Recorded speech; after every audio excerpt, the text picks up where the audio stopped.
Hi there, my name's Steve McClure and I'm a BMC member and a BMC ambassador. So I first joined the BMC probably about 30 years ago, maybe more, I can't remember, it's a long time ago, but it's definitely many years ago. Something I can remember from the last year or so was something that really stuck in my mind as absolutely one of the best climbing days I've ever had in my life, and that was climbing Cenotaph Corner with my two kids up on the Cromlech in North Wales. And it's such an iconic route, one of the most famous routes, and a route which I'd known about for my whole life. And to climb that with my kids, who had a great time as well, was just such a special day, as good as any of the hard climbs I've ever done. Brilliant. As a BMC ambassador, I'm really keen to get involved with the access side of arrangements. I think for me, the access really is so important. I don't want to see that getting taken away at any point. So as much as I can do, I'm always willing to get involved. So going forward into the future, one of the big things the BMC has to do is just make sure that all climbers from all areas, all backgrounds, and whatever they want to do in climbing are all completely involved. And climbing is growing so fast, that's a lot of climbers. And it's going to be hard work to incorporate everybody, but we have to. We're the representative body for all climbers.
Welcome back to the big depot here in Manchester for the 2026 British League Climbing Championships.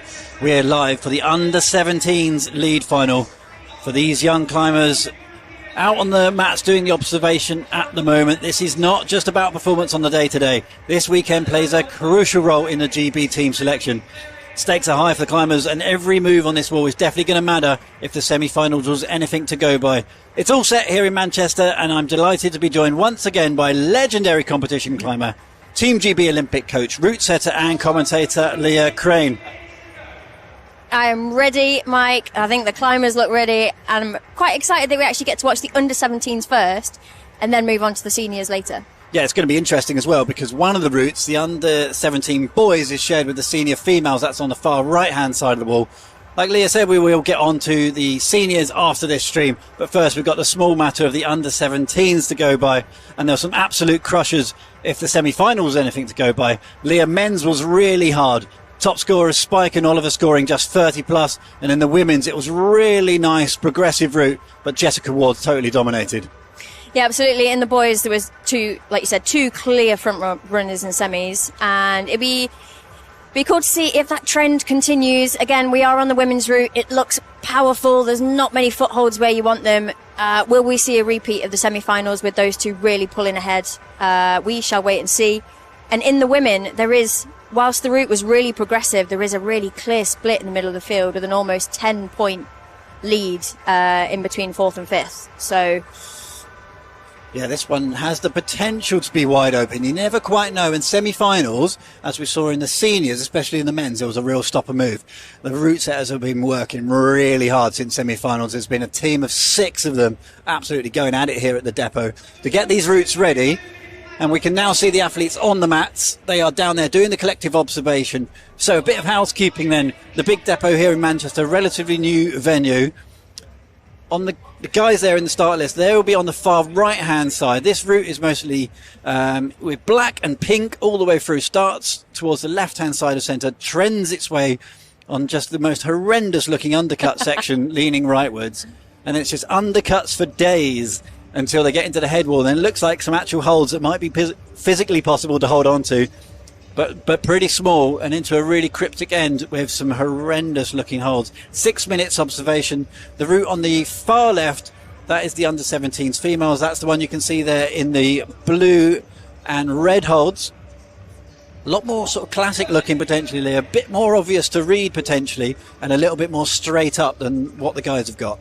yeah, and we did have a look at the climb themselves just before we've come and settled ourselves down into our couch. There is maybe a bit of a complicated move in the middle. Again, talking to Zoe, one of the route setters, then you might be seeing a couple of different ways of doing a feet first move. There might be people getting themselves tied in knots.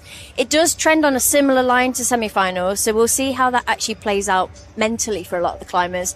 It does trend back left towards a big side pull off some small holds, but there's toe hooks involved and releases, so hopefully the climbers can just put whatever happened in semis behind them and really pinpoint focus on finals and giving it their all. Yeah, the route setters had that kind of dream moment in the semi-finals with Jessica Ward, the final climber out, the only climber to top. It was a great show for sure, but it definitely put Jessica way above the pack in terms of the level that she seems to be at going into this final. It has, but that does add with it a pile of pressure.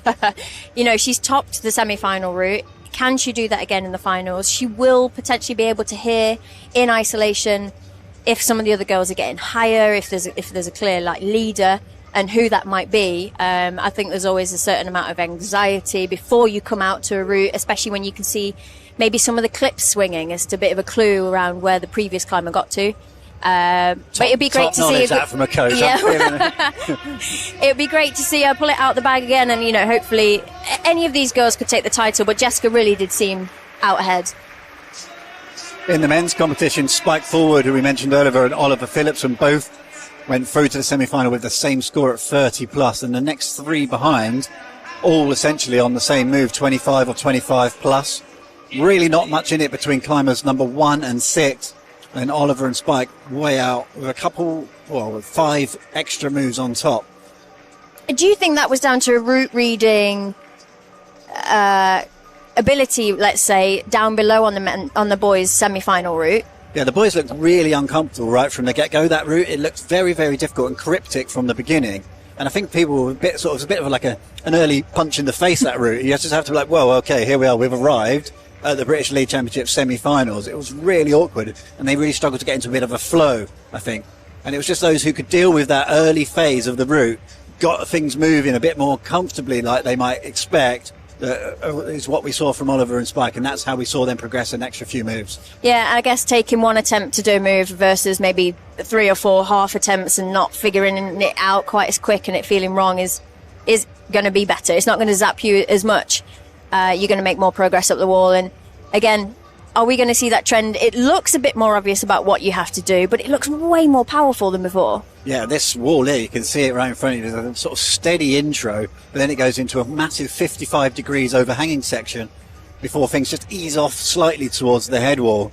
And the route setters have really looped this route around. It's like a giant S trending rightwards in the middle then before coming back left. And it, to be honest, it's a lot of moves in the steepest section. And although these lines here, they might not be sort of 15 meters high that we've seen in some of the World Cups, it's not that far below, but they've used every inch of panel they've had available to them. Yeah, they're stacking the moves in here, and I guess it does need to be a similar length to the internationals so that they can get used to that level of climbing and that climbing for that amount of time with that many moves. But I guess this is why it's such a good comp to do pre-season, to actually get your eye in, figure out where you're at. Do you need to do any tweaks in training?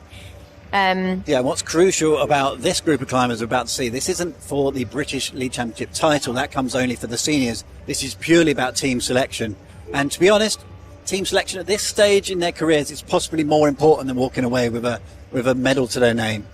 Yeah, this is the one that actually gives the younger climbers the experience. And it's so hard to enter the seniors and kind of get a really good foot in the door if you've not had the experience on the wall in competition in the juniors. So anybody that's going to do well here and gets the selection has got that golden ticket to invaluable experience in comp.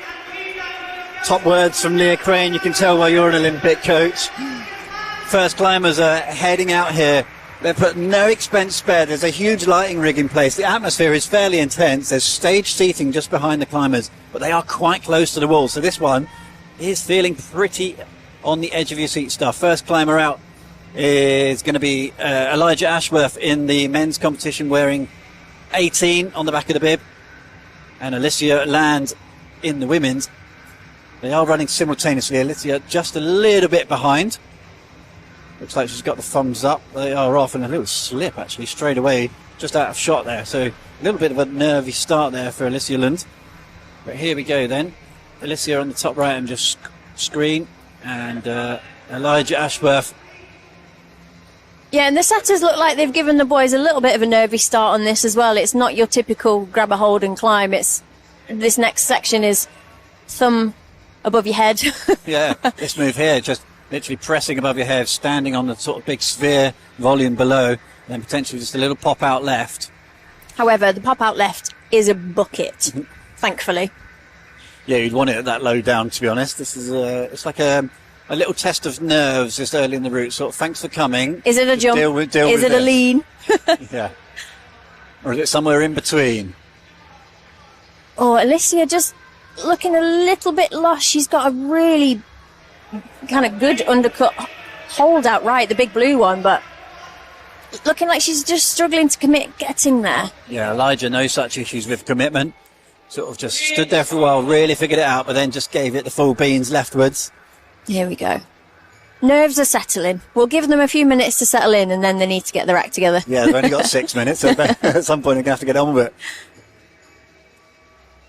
That's the thing about these sort of dynamic moves in routes. They do give you a good landing hold, and they can be quite a comfortable position to stay in, but sometimes that is quite difficult to leave at the same time. You have to decide at some point, with a massive 55-degree overhang in front of you, you're going to have to get off the comfy seat and get moving. Quite literally, I think speed's your friend through this steep section, but accurate speed is your friend. He's going quite high away from this clip. He's managing it anyway. Alicia Land sort of really struggling to find some flow. She's currently on the fifth clip, excuse me, just trying to figure out a sequence. It's Elijah. That looks like a hard rollover to the left hand. Oh, well held by Alicia. Looking like she wasn't entirely sure what to do, but she is holding on. We have been told by the route setters it's a really good hold, but this is the section where there was an intended feet first sequence. She's just managing to not match in there. Trying to match her way out of trouble. It was a real battle to get to that stage, and sort of on borrowed time there for a minute. We can just focus on Elijah Ashworth. He's into this horrendous looking undercut section. It's like an overlapping volume.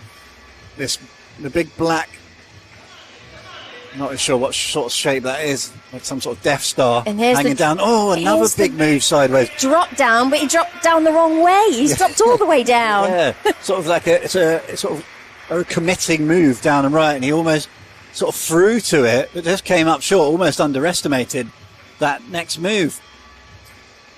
I think the climbers that can really put the pedal down through that section and get to the good hold and like regain their composure will, well, I mean, they've only got another couple of moves and they're back into footless undercuts again. It is a strange section of climbing that. It is downhill essentially for a while. There has been a couple of drop downs in this competition today. Yeah, really sort of bicep intensive undercuts through the steepest section of the wall. I mean, we are here to test them. This is a selection event. You are only going to get the best going through. On the sign up form, nobody said this competition's going to be easy. And also, drop down moves aren't something that you get in a normal commercial setting environment. You're not going to get that at your local wall unless you start making moves up to train specifically for comps. Yeah, you can probably train it in bouldering, but this is where having that creativity as a junior can really start to come into fruition on climbs that are just slightly more out of the box because it's meant for international competition. Yeah, that point really backs up your earlier point of just exposure at this level. I mean, many of these under-17 climbers are competing internationally throughout Europe in the European Championships, European Cups, and some of them winning. Yeah, and doing really well, but in lead and boulder. So they are getting exposed to a lot of stuff. But it's really great to see an awesome facility like this putting on incredible looking routes that are taking up some serious real estate, each of these routes across the wall. So we've got Eli Hook making his way up to second clip for the boys, and we have Polly Taylor heading it up for the girls. We've had Alicia, Eli, and Elijah. Oh, the 3 E's to get us there's a going. lot So of if E's. we get through this stream in the first next 5 minutes without tripping over any of those, we're doing well.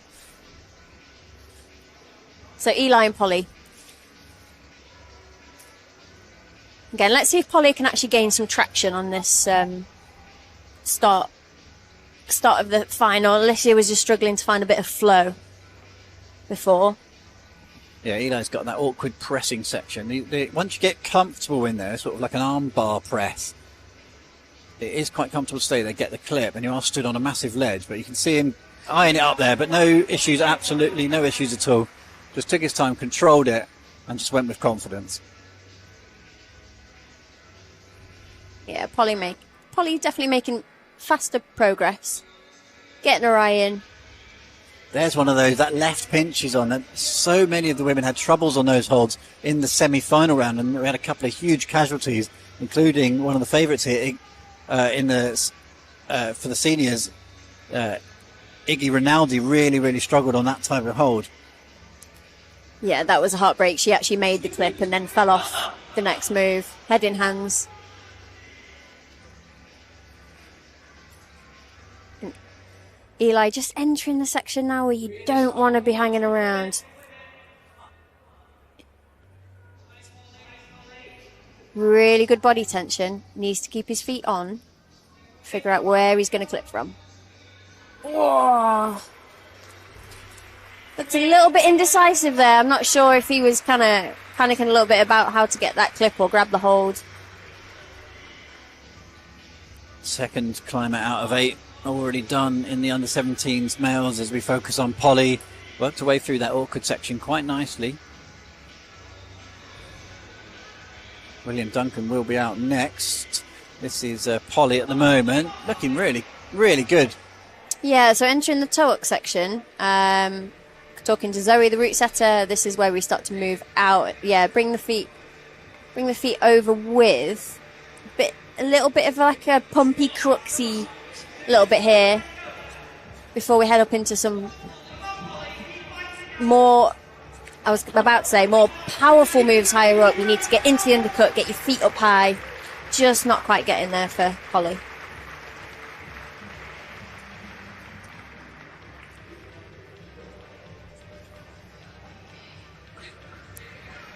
So two down in each category. We have 6 to go. Polly just looking up, maybe wondering what could be. But that's it, done and dusted. And we'll see where that leaves for what that leaves for her selection for this season.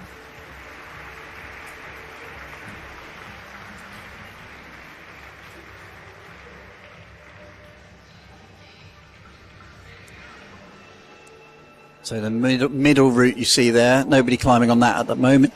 That is the senior male final route that will be coming up after this stream.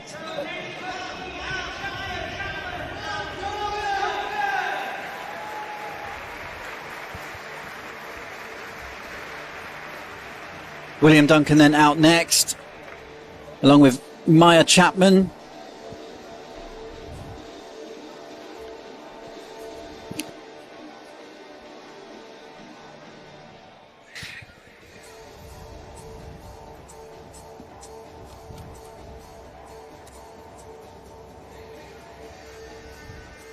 Right, pressure building in this semi-final already on these awkward routes.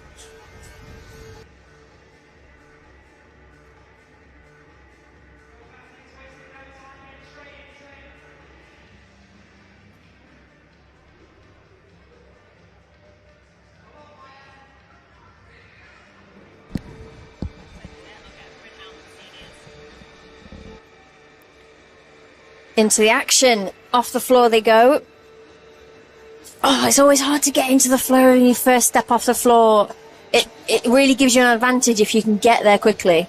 Especially on routes like this, they really do seem to have set these kind of fully intensive, awkward starts.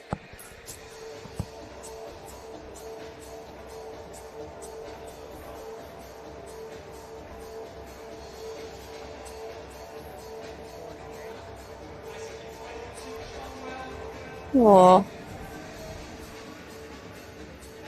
William looking a little bit more tentative than what we've seen some of the other climbers here. Yeah, Could be a height thing. Fitting into the box quite well at that point, but it is further to jump the shorter you are.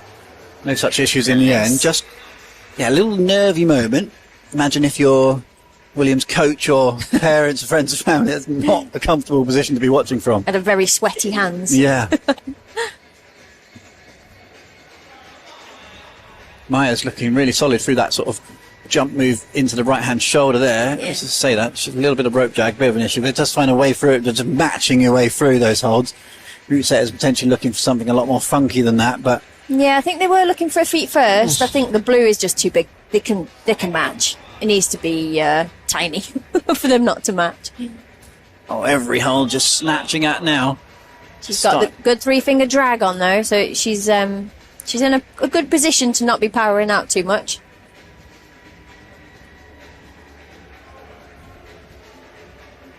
Really nice route reading from Maya. Oh. Not sure if that was a route reading over there from... Yeah, William. From William. Or Duncan William. 1, 2, 3, 5 draws up only there. Long way to go to trouble the scorers into the sort of upper echelons of this route. And Maya Chapman also comes down. Not bad though. Possibly in keeping where she's qualified through from the semi-final round. Another 5 climbers still to come. Yeah, we've had a high point from Polly. There, just getting a plus into the red circular volume section. And Maya Chapman just coming in second behind. Again, we are sat next to the appeals desk. Well, they were very, very busy during the semi-final round. In the men's senior semi-finals round, 4 or 5 appeals all went through, and it was an appeal that actually got you into tonight's final. So we're looking forward to seeing the seniors final half an hour after the conclusion of this event. But with 5 climbers still to come, the Team GB selection for these under-17s on the line here. We are live from the Big Depot in Manchester. Next climber out, Ethan Maxfield struts onto the stage, looking positive. And Bella Ryder is going to be joining him to his left.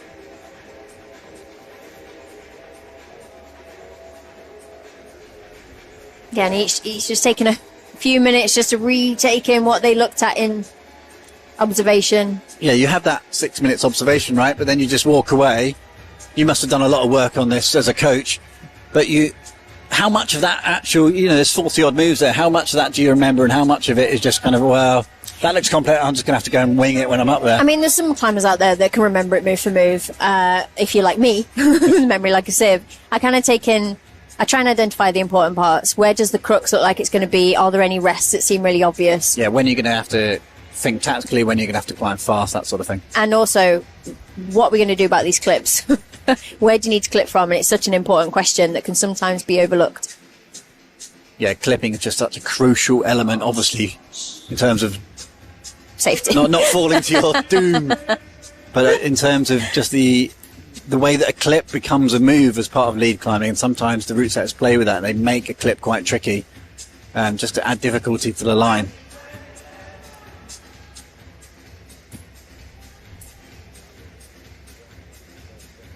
I mean, we are talking about clips a lot, but for some of these climbers that are going to go to international competition, some of their comps are going to be outside. And then you've got wind as an element with your clips flying around everywhere.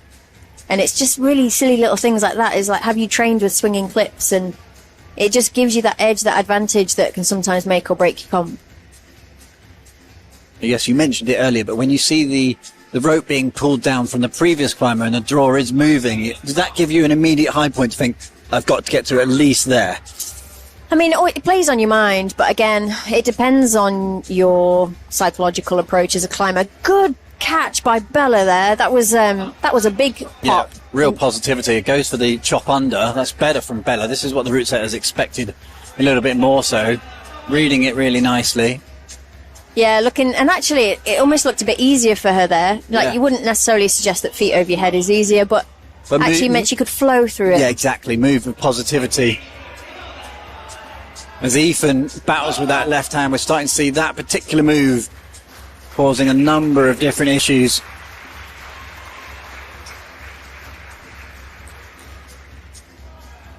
Bella still going well here.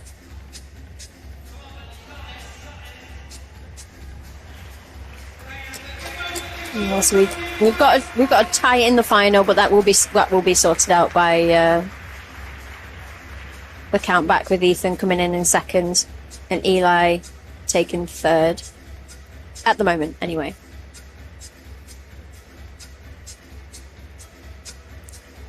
So this final for the under-17s is halfway through at the moment. It's been rapid, to say the least. Both climbers getting sort of 5 or 6 quick draws into this route. Absolutely rattling through it. 4 climbers still to come. Mia Gallagher, Florence Nuttall, Brooke McMeekin, and Jessica Ward in the under-17 females. Ben Livermore, Arthur Ogden, Oliver Phillipson and Spike Fullwood still to come in the boys. The isolation zone for this massive lead wall is directly behind where the climbers come out and climb. It's a huge bouldering area. Oh, there we go. As if by magic. We've got a camera back there. Yeah, that's where they prepare. And the belay will bring them forward for their 6 minutes on the wall. Seniors are behind there as well. They've got multiple hours in that isolation zone, the seniors, before they get their chance to climb this evening. Fairly nerve-wracking place to hang out. Mia and Ben making their way onto their mats. Last time that they'll climb for tonight.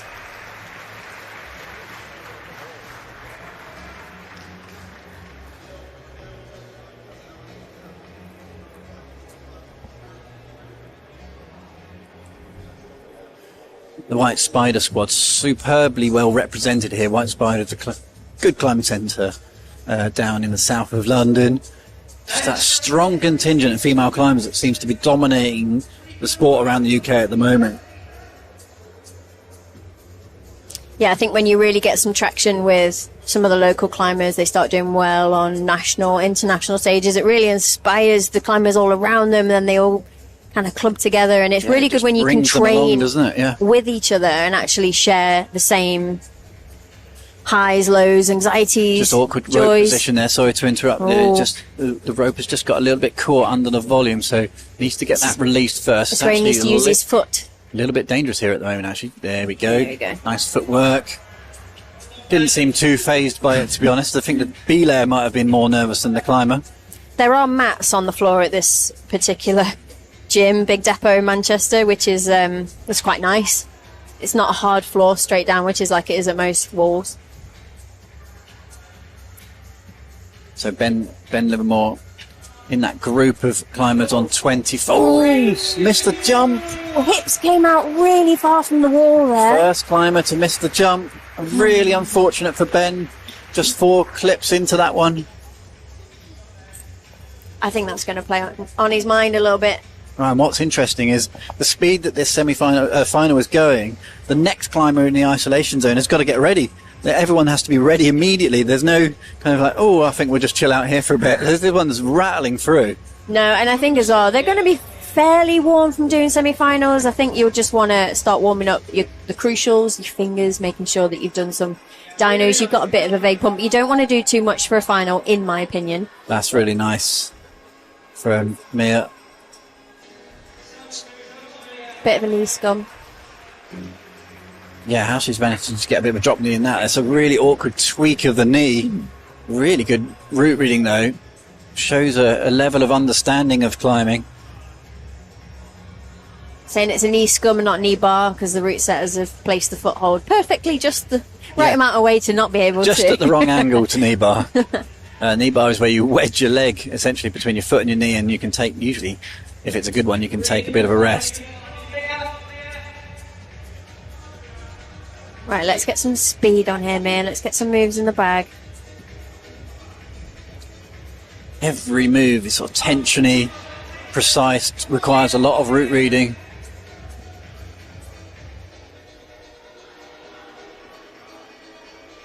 Just getting a few shakes here. She needs to really keep this composure. Awkward move, this one. Oh, goes for the deep cross under. Nice. Left heel looks sketch, though. Still fighting, really good. Oh, decent battle. She's matching that high point with Polly, so she will take the lead on Polly due to count back and coming out later in the final. Me just refreshing my app, making sure that, yes, there we go, into the top spot. Yeah, if you do want to keep a track on scores, obviously we're going to bring them live to you on the screen, but you can do it yourself if you want to flick through the various categories, look at previous results. The website is bmc.results.info, and you can see the British League Championships as the live event there. Give that a click. Use a separate screen, obviously. Mia is guaranteed Don't lose fourth. us. Yeah. Well, that's brilliant for Mia. I mean, she's in fourth place going into this finals, and she remains in fourth as it stands. But I think this route's looking pretty hard, and that's a decent high point. It is a waiting game for her now. She has to sit and wait. And I guess it's not nice kind of hoping that someone else is going to fall off so that your position improves. But she's done what she can on the wall. It's all out of her hands now. And the next climbers, it's about them and the moves in front of them. Yeah, Mia Gunner actually given 26 there, with Polly Taylor who's got the 26 plus. That one's really tight. After Ogden, in the meantime, third to last climber out. Interestingly, on my app, I've got 26 plus. Well, I'll hit the refresh button and let's see what happens. Oh, no, they've been taken away. Yeah, it's been removed, yeah. Okay. Judges got their work cut out straight away. Judges are literally standing right in front of us here. A stone's throw to the wall. And it's a brilliant atmosphere here at the Big Depot, as Florence Nuttall was one of the group who really pushed through in the semi-final route for the under-17 females. Score of 38 in the semis, with only Jessica Ward, the only climber, going higher than that.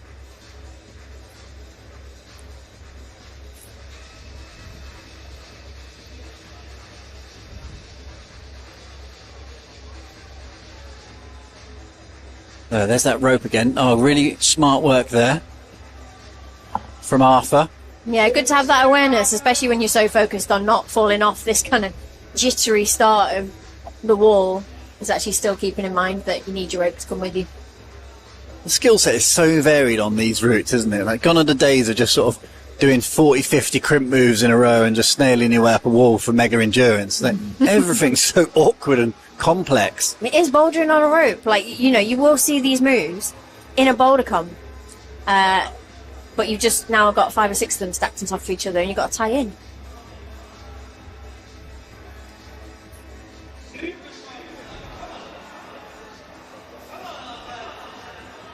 Arthur's just trying to figure out that move. He's actually got a high left foot. It looks like he's going to pounce off the left foot that could push him out from the wall, but gets it done. Nice. Yeah, Florence just... Yeah, campsing about. I was going to say, she looks like she's got the beans to get through this the way she wants to. Interestingly, the rope's actually wrapping around her right hip there. It's on the wrong side of her body. And she will need to do a bit of jiggery pokery. Yeah, if not, if she falls there, she's going to take a bit of a nasty spinner. Now she's just realised that she's done, because she's spun, the rope's wrapped around her hip.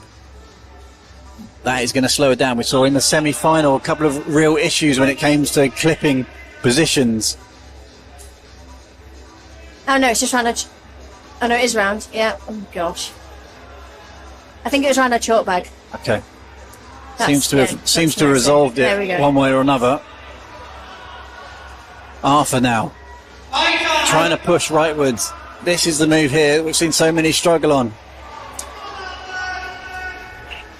Yeah, coming into this undercut. I think that looks like a better way around of doing it rather than going to the pink first. Elijah Ashworth, one of the only climbers really to get through this next section, but we haven't seen anybody really doing much when it comes to dropping down to this jug.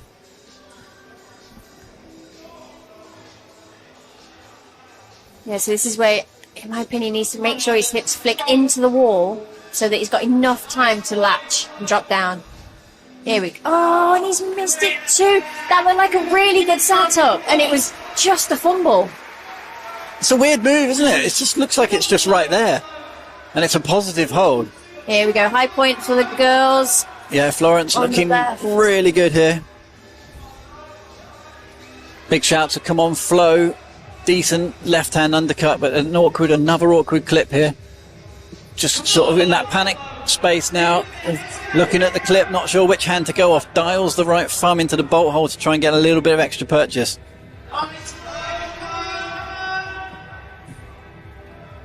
Clips. Second attempt at the clip. Oh, that's going to cost her a little bit. And this is where her double clipping, this is where her training, her fitness training is going to really pay in, especially when you're having a couple of attempts at getting the rope in. Right arm looks pretty gassed.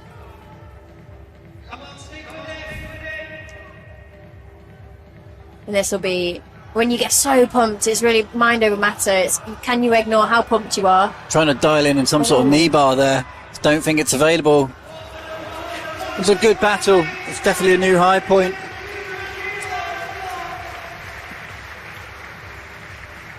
Potentially a podium at least. Yeah. 33. So if she's given the plus, I will wait to find out. 33 plus on that. Yeah, with just 2 climbers still to come, pretty much. Yeah. Bronze medal, as it were, is guaranteed. Remember, the under-17s are fighting for GB team selection. The official under-17s British Championships is later on in the year for the youth. When it comes to the seniors a little bit later, that is for the title and for team selection and who gets to go to the World Cup. So it's tense here this evening. Yeah, I think emotions are high. I think we saw quite a few upset athletes, shall we say, earlier on in the seniors and the under-17s. Everybody just put so much effort into the training through the winter. There's a lot of sacrifice, and when there's an error and slip or something, you know, the setting isn't quite what you needed it to be, if there are any kind of weak points in your climbing, it weighs heavy on you, because it is lead climbing, you only get one go and you can't rewind that clock. into the penultimate pair. Then Oliver Phillipson out next, along with Brooke McMeekin into the top twos. Then things are about to get really real. And I can see appeal sheets coming running past us here as well. We'll keep you up to date there if anything changes. So Oliver, along with Spike, who's out next, was one of the two clear. Yeah, one of the standout athletes from semi-finals for sure. Chalking up very early. he's done one clip and we're chalking. The panic chalk. The nerves. Yeah, just settle into it. Yeah, I definitely think he's feeling the pressure a little bit here. We're chalking up every move.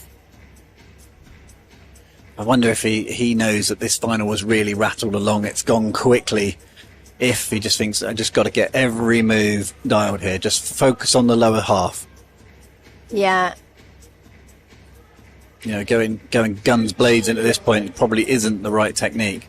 No, and I think it is easy when you see a jug on a route. You do think like, oh, okay, well that's a given. You know, that's going to be okay. But actually, that's the move that spat most people off. Not the move that he's just done, but the one a little bit later on, the drop down to that.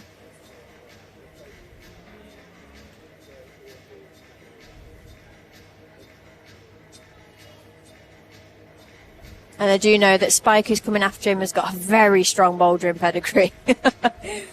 He isn't short of a few moves in the biceps. Yeah, you would have thought Oliver Phillipson is going to feel the tugging on the coattails there, you know, metaphorically, because he is coming up straight after him. Well, Brooke also reading the feet first method, just flowing through here. Again, not something that you typically get at your local walling setting unless something's been specifically set for you to train on. So it isn't straightforward. It's not easy to read if this is one of the first times you're doing it. Yeah, we have seen the better climbers really sort of engaging with that sequence quite well, though, working their way through it quite smoothly.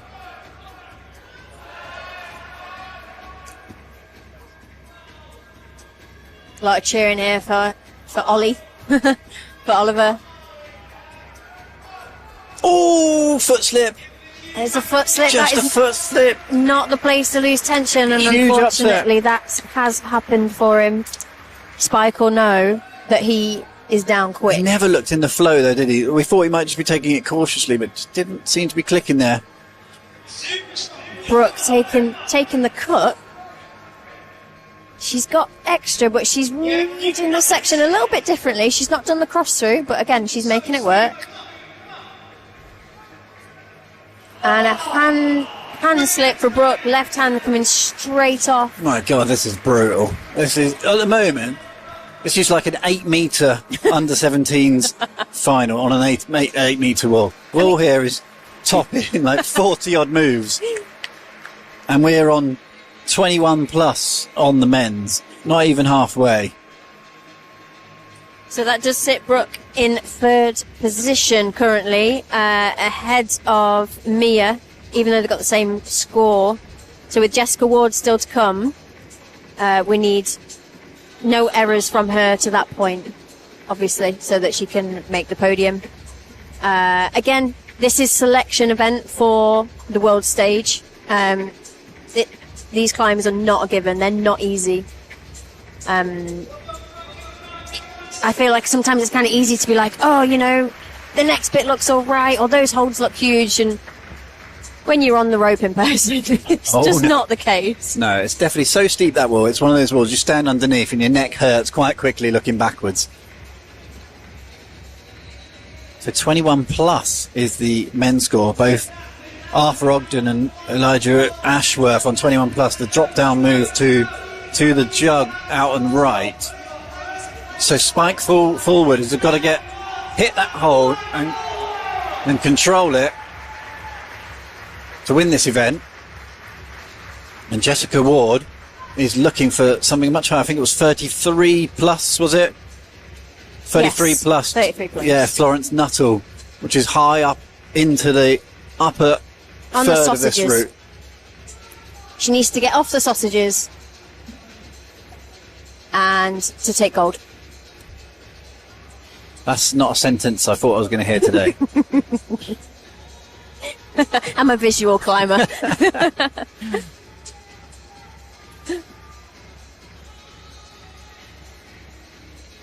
Jessica Ward then really using the maximum amount of time available at the base of the wall just to control herself. Knows she's got to put in a decent fight here. Yeah, plodding through both again. Well, Spike sorting. Yeah, he saw the flick of the rope. Out. Yeah, do it again. Belays have definitely got their got to keep their wits about them at the bottom of the boys' route here. Got to keep these climbers safe.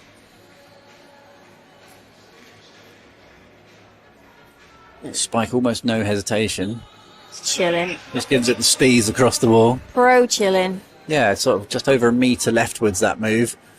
And compared to what he can do on a rope or boulders, he is pro chilling at this point.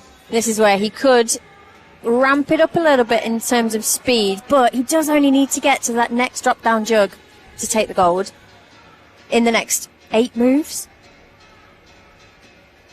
Yeah, 9 moves, I reckon. Hesitating all of a sudden.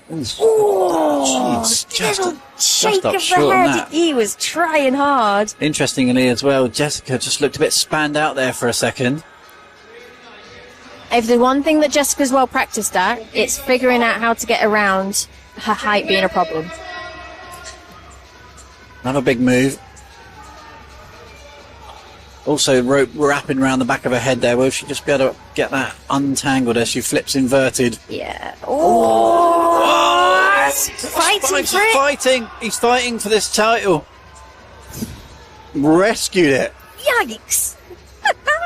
From the jaws of defeat there. Okay, I'm relaxed, Spike, and everybody else watching you. Well, this is the move, though, dear. This is where this competition is going to come down to. We're only 8 metres off the floor, and this is it. It looks so close to him. It looks like he could static it.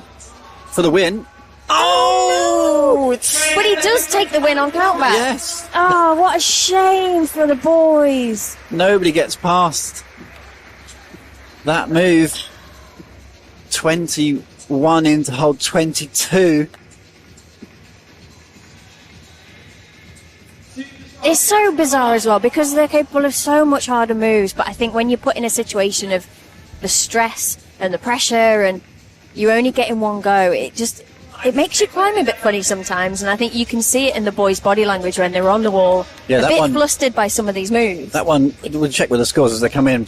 We'll keep an eye on Jessica Ward as well. That one's going to go back to qualifying to be separated. They had the same score in semi-finals. I'm pretty sure that one will go back to qualies.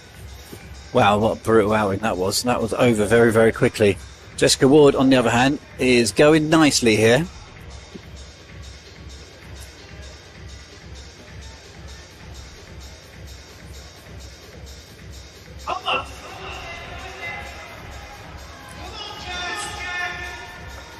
So we're coming up to the move then that's going to decide this competition between first and second.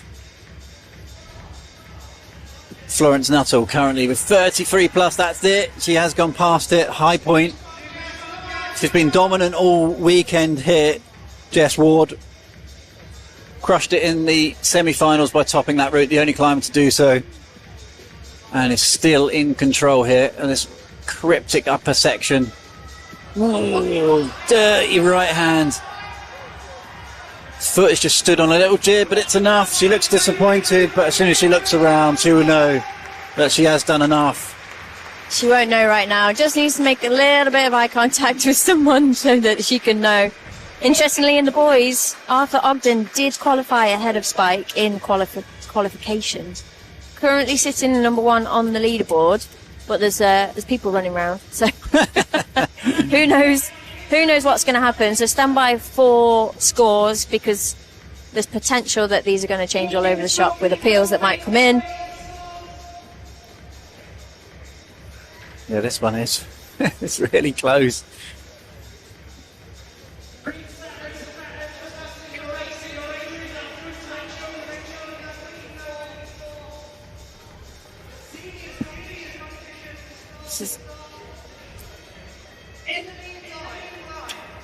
We're just looking through the qualification Let's scores stick with just what to we try know. and work it out. Let's do the known knowns. Jessica Ward smashed this competition to pieces with 37.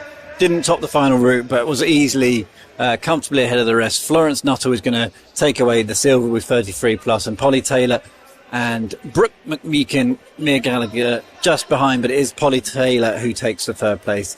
They will be very happy with their weekend's work. That is good enough to do what they needed to do for the selectors to select the appropriate people going through for the British team, and hopefully we'll be seeing some of those on the youth circuit this year. In the men's competition, it's Spike Forward.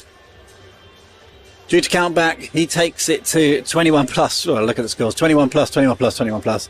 Then 18s after that. Bit of a nightmare from the route setters, that one. This route is shared with the next round as well. So hopefully we'll start to see somebody getting a bit further than that later on. And you can join us for that stream at 6:30 tonight in just 26 minutes time. So go get yourself a drink, cup of tea or something stronger if you're an under 17 boys parent. And we will be back with you very, very shortly.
A good friend of mine describes being introduced to climbing as one of the best gifts he ever received.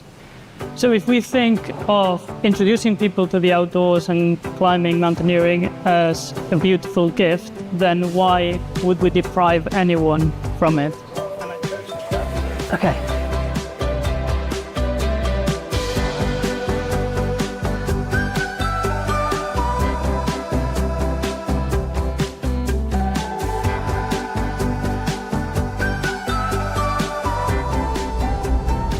Classically, moving together means a number of climbers that are moving at the same time, usually joined by a rope. Being part of the BMC is being part of a really amazing community. Every type of person, you know, from all walks of life, and everybody's included. Meeting people who share values and interests all around the world. It's brilliant to have organisations like the BMC that are able to provide spaces and resources for communities to grow. It all focuses around enabling people to do the climbing that they want to do. Try and connect with people. I think that's the most valuable thing you can do with your climbing. Share ideas, share creativity. I think it's the biggest aspect of climbing for me, is the community. Everybody is cheering for everybody. It's a really nice community to be a part of. Adventure means different things to different people. Having an enjoyment of the outdoors and having a sense of adventure, you learn to think quickly under pressure. Well, I think it's a tricky thing because at one level you could say it's a sort of an adrenaline addiction, but I'm not an adrenaline sort of a person really. You need to be prepared yourself and sometimes taking guidance from somebody else as well. Adventure is good for your well-being. So I find myself very easily distracted on my phone, and I find that when I'm outside, when I am halfway up a cliff, when I am hiking with friends, all of that sort of takes the back seat a bit. Sometimes normal life can be quite stressful, but adventure climbing and getting yourself out there can just help you manage those tricky moments. The freedom it gives me, particularly as a full-time wheelchair user, it's mentally and physically challenging, and it's something I can do with all my friends. A large part of making things accessible is role modelling. It's not exclusive to top climbers, it's not exclusive to competition climbers or whatever. Everybody can come and have a go. We have a part to play in breaking down the barriers that prevent people from going into the outdoors. It's lovely when we can come together from diverse backgrounds, we can come together from very different genders and ages. We're all guests anyway, whether we're in the Peak District or in the Himalaya, and part of the delight of being in places is to be with other people and involve people in the excitement that it gives me anyway. I believe that representation matters. When you can see people that look like you, that gives you the confidence, the courage, the ability to dare to be. The BMC reps working with access, this is crucial, and for me it's one of the most important things because the access to the outdoors is just so important. They're constantly working with landowners, farmers, making sure paths are in good state of repair, making sure we have access to the cliffs. There's a lot of work goes on behind the scenes. As individuals who are climbing a lot outdoors, you totally have a responsibility to not leave any marks. These are beautiful places, and I think people should try and leave zero trace. It's all about trust. It's all about moving together and trusting each other, and that's a really good example to use that in terms of the BMC, moving together, trusting each other going forward.